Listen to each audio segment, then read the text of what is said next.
Hello and welcome to my kitchen. My name is Sherry and today is Tip for Tuesday. So before I get started, if this is your first time here, you love food, you love fun, you love tips and tricks for your kitchen, go ahead, hit the subscribe button as well as the notification bell so you don't miss anything new. Okay, so today I'm not sure if this is so much a tip as it is a how-to. If you watched a few weeks back, I had done videos on how to make your own baby formula, how to make your own powdered sugar, how to make your own brown sugar, and those sorts of things. And it was basically like if you're out of something, there were things that you could make on a whim. So today we're going to be making something that you would normally buy at the store and not make yourself. But this one isn't going to be so fast. It's actually going to take us about a week. So we're going to be making our own homemade cream cheese. So I've got a bowl here. Let me show you what I got under here. I've got a big bowl and I've got a colander in here. And then I've just got my clean dishcloth here.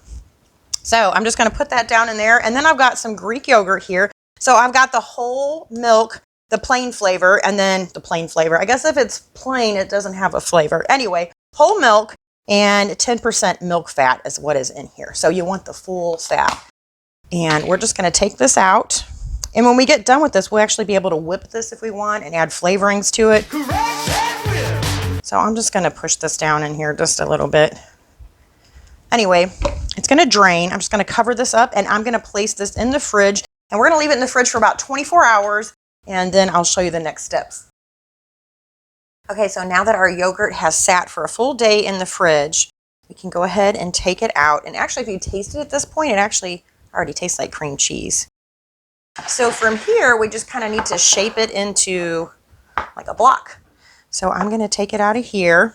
And I've lined a Tupperware container with another cloth, and then we're just going to shape it into a block.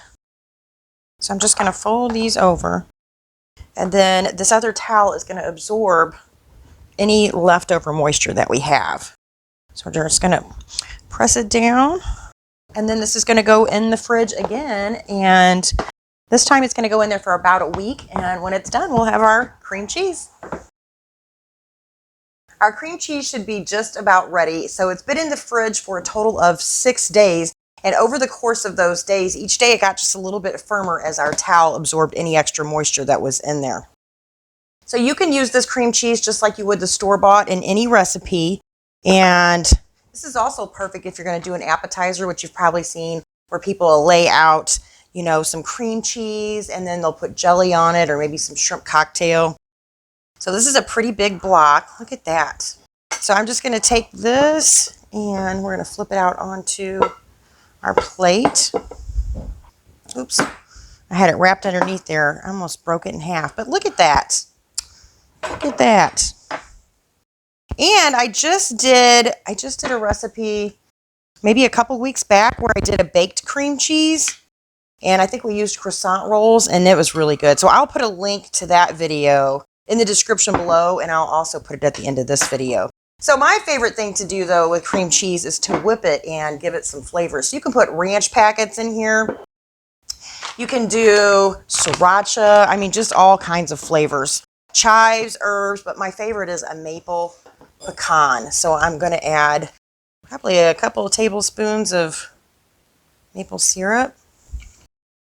And then I've got just a few pecans that I had crushed up for something. So it's just the end of the bag and I'm just going to toss those in there. So we're just going to use our hand mixer and give this a whirl.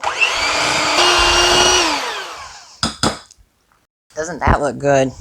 Let's give it a taste.